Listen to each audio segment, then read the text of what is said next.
negde oko 94% ljudi odazvalo koji su bili na obuci, jer se ovo sve radi na potpuno dobrovoljnoj osnovi. Nemoj da vas brine šta se tamo dešava, to je OSOK o kome ćete nešto da čujete kasnije, znači Komandni centar za koordinaciju i operaciju, gde se neprekidno radi i juče kad je ministar bio, znači 24 časa i gde se usaglašavaju akcije i to je potpuno normalno da oni budu i bučni i da čuju sve i timove i tako dalje. Posle tog našeg naređenja za mobilizaciju sproveli smo i koje zadatke obavljao u ovom periodu su sledeći.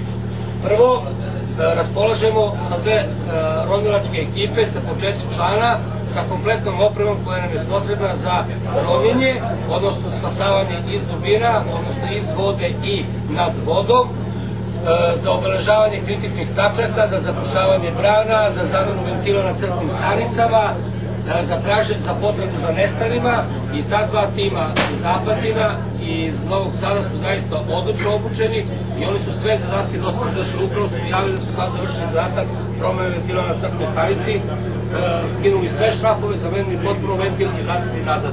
Akcija je trajala oko 40 minuta u vodi, što nije ovako baš lagano sad u ovom trenutku to uradili. Raspolažemo dalje ekipom, tehničkom ekipom i radnom snagom za izradu nasipa. Imamo nekoliko stručnjaka iz Voda Vojvodine koji su vršili kompletne pripreme za izradu nasipa, za izradu zečeg nasipa, ograđivanje crpne stanice i ostalih objekata od posebnog značaja na tom delu. I ja se nadam da ćemo to otići da vidite. I raspolažemo kapacitetima logistike i to dobrim.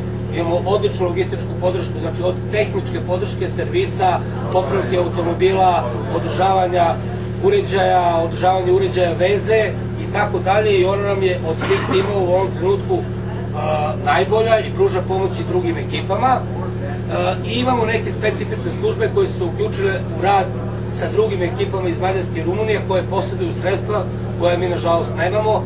Tiču se hazmata ili to je naziv koji je često u igri pa ga ja koristim, a to su znači zaštita od opasnih materija i kontrola opasnih materija koja se iznosi iz vode i kontrola samog kvaliteta vode.